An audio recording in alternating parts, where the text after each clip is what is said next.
Channel को subscribe जरूर करें ताकि आपसे हमारे मजेदार कार्टून कभी ना छूटे।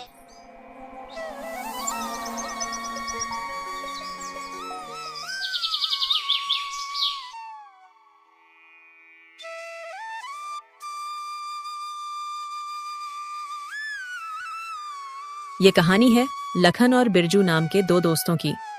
बिरजू और लखन दोनों ही बचपन के पक्के दोस्त थे।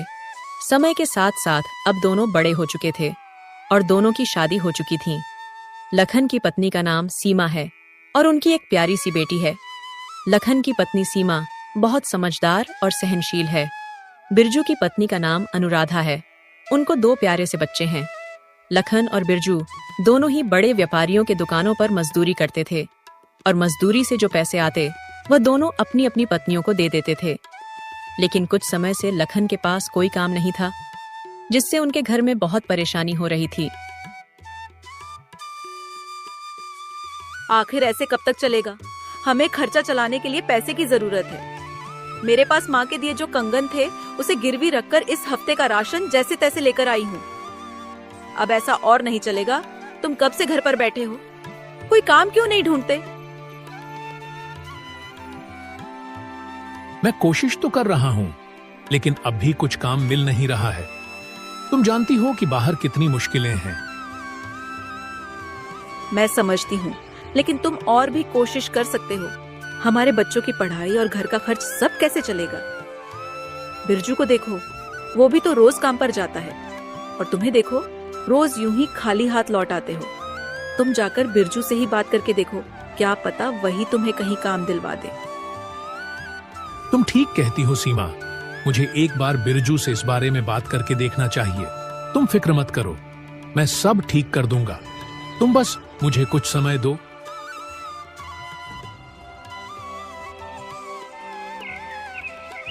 अगली सुबह लखन बिरजू के घर जाता है।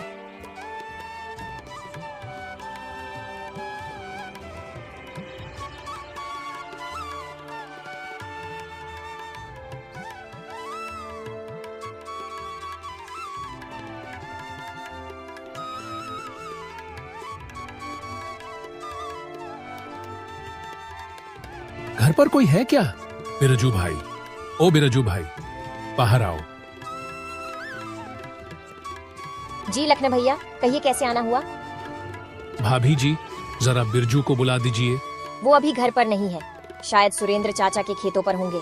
अगर जरूरी काम है तो आप खेतों पर जाकर मिल लीजिए। लखन खेतों की ओर निकल पड़ता है।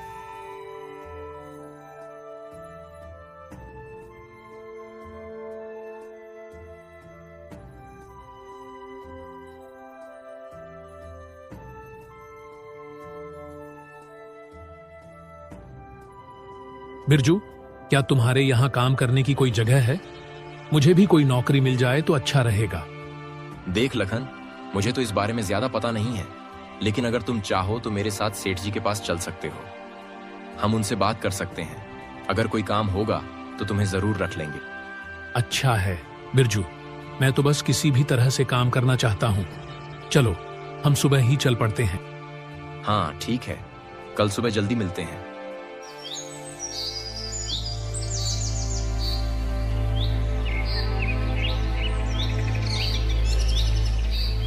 अगले दिन सुबह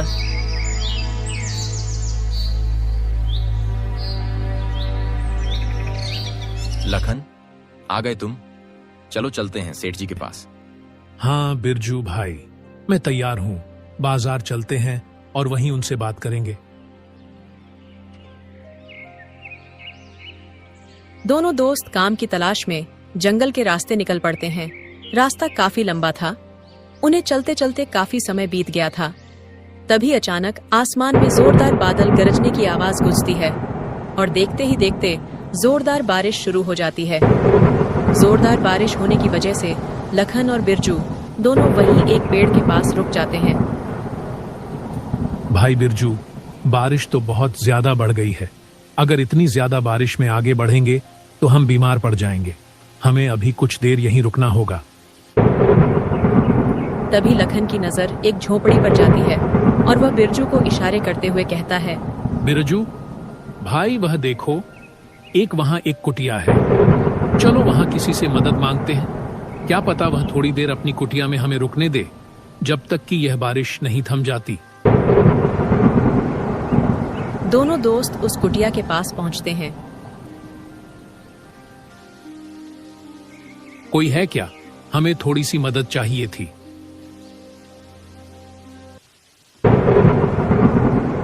हाँ बेटा, अंदर आ जाओ। जब दोनों अंदर आते हैं तो उन्होंने देखा कि अंदर एक बूढ़ी माँ बैठी हुई थी। अम्मा, हमें थोड़ी मदद की तलाश थी।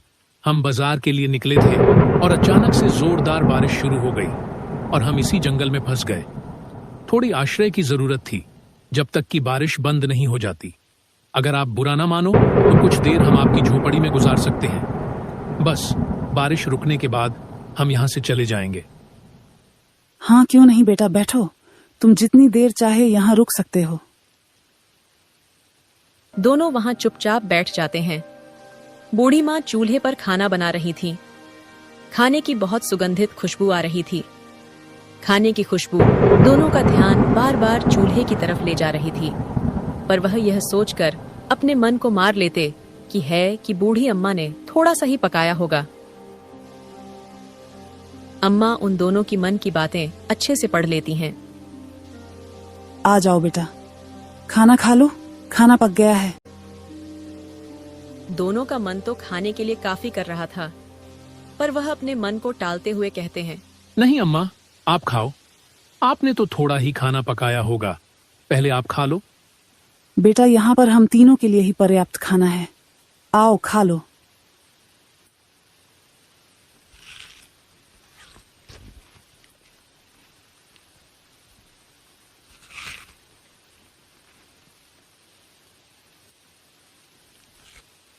अम्मा, यह खाना तो बहुत ही स्वादिष्ट है। ऐसा स्वाद तो हमने आज से पहले कभी नहीं चखा। अम्मा, आप यहाँ इतने घने जंगल में अकेले रहते हो, आपका क्या कोई परिवार नहीं है? बेटा, मेरा भी एक जमाने में भरा फूला परिवार था। हम एक छोटे से गांव में रहते थे। एक दिन अचानक से उस गांव में भयंकर तूफान के साथ बाढ़ आया और मेरे पति, बेटे, बहू, पोते सबको बहा ले गया। बस मैं ही बच गई और अब मैं इस जंगल में रहती हूँ। मेरा अपना कोई नहीं है। अम्मा, आप इतने घने जंगल में अकेले कैसे रहती हैं? अम्मा, आपको डर नहीं लगता? बेटा, डर किस चीज का? बस शुरू शुरू में थोड़ा सा अकेलापन सा लगता था, मगर अब इन सब की मुझे आदत सी हो गई है। अम्मा, अगर आप बुरा ना मानो तो आप हमारे घर चलकर रह सकते हो। मेरे घर में मेरी पत्नी और मेरे बच्चे हैं। मेरी माँ बहुत जल्दी मुझे छोड़कर चली गई। अगर आप हमारे साथ चलोगी तो मुझे बहुत खुशी होगी। आपको यहाँ इस घने जंगल में रहने की कोई जरूरत नहीं। अम्मा, आप मेरे साथ चलो। अम्मा लखन की तरफ देखती हैं। नहीं बेटा, अब मैं यही खुश हूँ। ये जंगल ही मेरा घर है। मुझे अब इस शांति भरे माहौल में ही रहना अच्छा लगता है। पर तुमने मुझसे पूछा, मुझे बहुत अच्छा लगा। थोड़ी देर में बारिश थम जाती है। अच्छा अम्मा, बारिश थम गई है, अब हम चलते हैं। अम्मा, एक बार आप फिर सोच लीजिए। अगर आप हमारे साथ चलना चाहे तो आप चल सकती हैं। नहीं बेटा, तुम्हारा शुक्रिया, पर मैं यहीं पर खुश हूँ। ये जंगल ही अब मेरा घर है। अम्मा, आज्ञा दीजिए, अब हम चलते हैं। रुको बेटा, तुम मुझे बहुत ही नेक दिल लगे हो। मैं तुम दोनों को कुछ देना चाहती हूँ।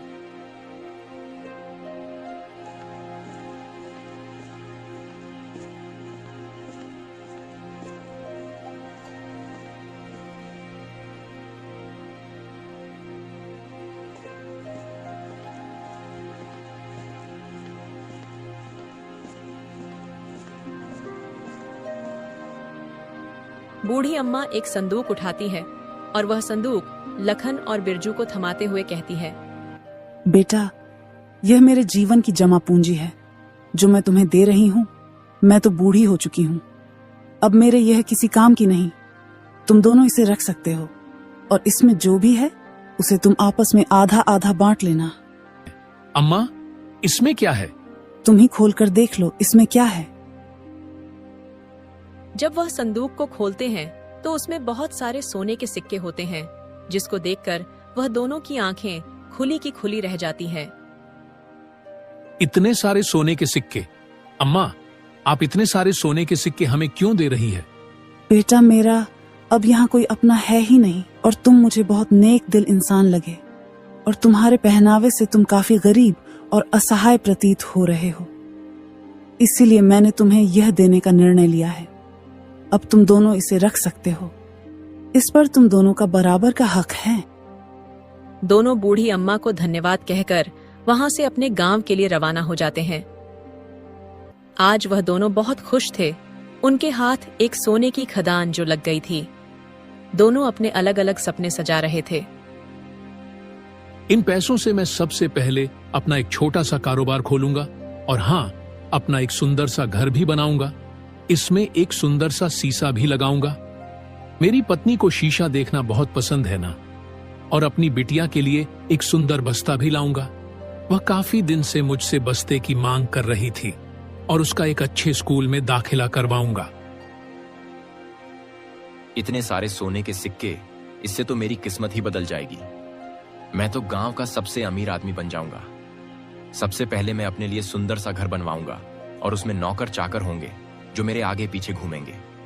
इतने सारे सोने के सिक्के से तो मैं आराम से पूरी जिंदगी बैठकर खा सकता हूं। मुझे तो कोई काम करने की जरूरत भी नहीं होगी। बिरजू यह सब सोच ही रहा था, तभी लखन बीच में बोल पड़ता है। बिरजू भाई, घर पहुंचते ही हम इन सिक्कों को आधा आधा बांट लेंगे।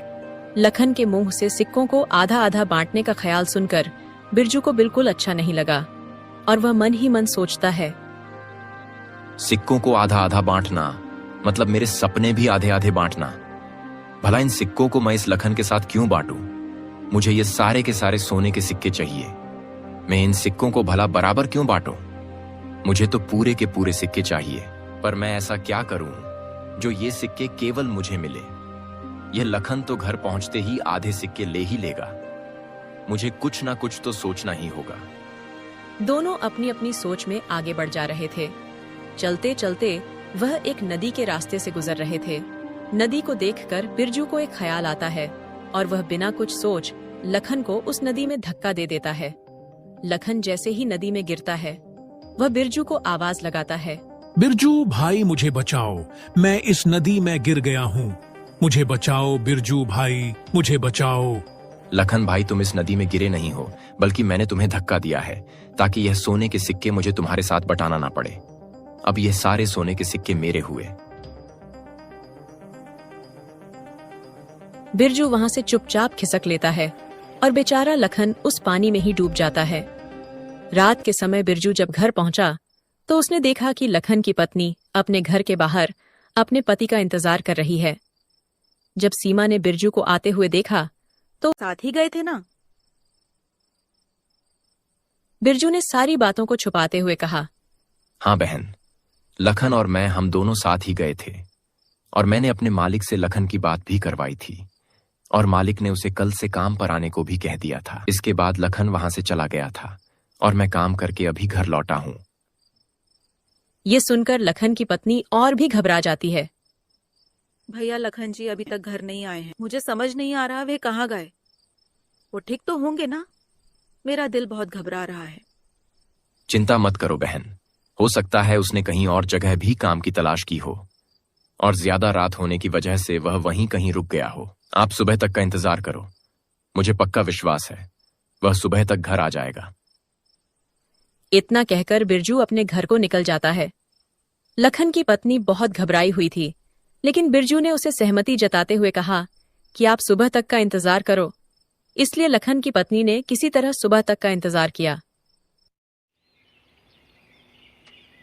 सुबह हो चुकी थी, सूरज अपनी चरम सीमा पर था। लखन अभी तक घर नहीं लौटा था, जिससे उसकी पत्नी बहुत घबरा गई थी। वह बिरजू के घर जाती है। भैया, लखन जी अभी तक घर नहीं आए हैं। मुझे समझ नहीं आ रहा वे कहाँ गए। वो ठीक तो होंगे ना? मेरा दिल बहुत घबरा रहा है।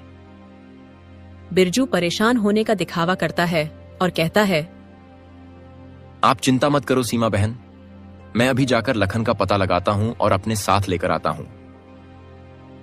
बिरजू ने सीमा को सहमति जताते हुए घर से बाहर चला गया और दूर जाकर जंगल में ही बैठ गया।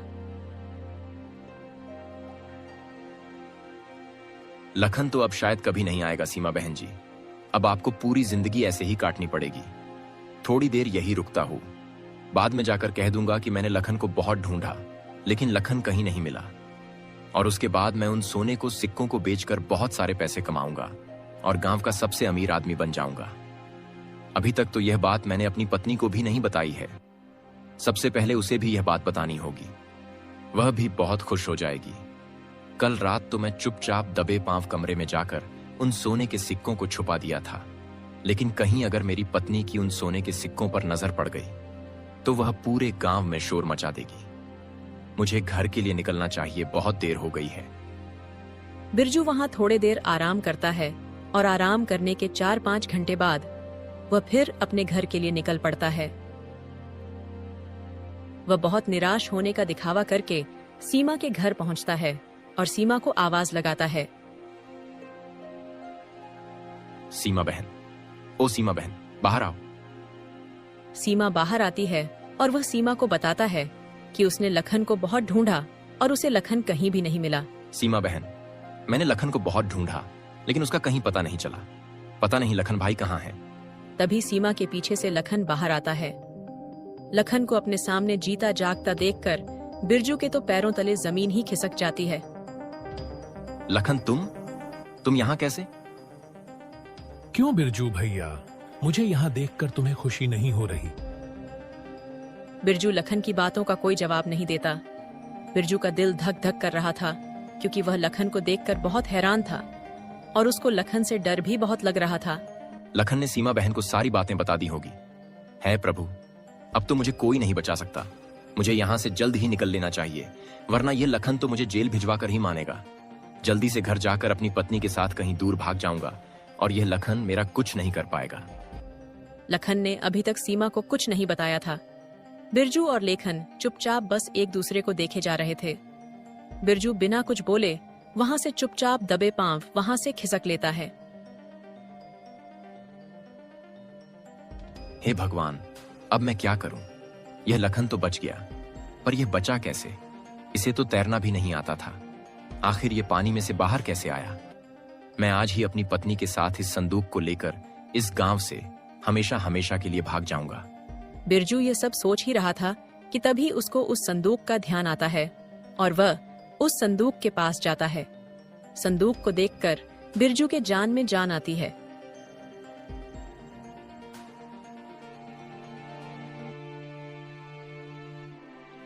हे भगवान, ये सब कैसे हुआ? मेरे सोने के सिक्के कहाँ गए?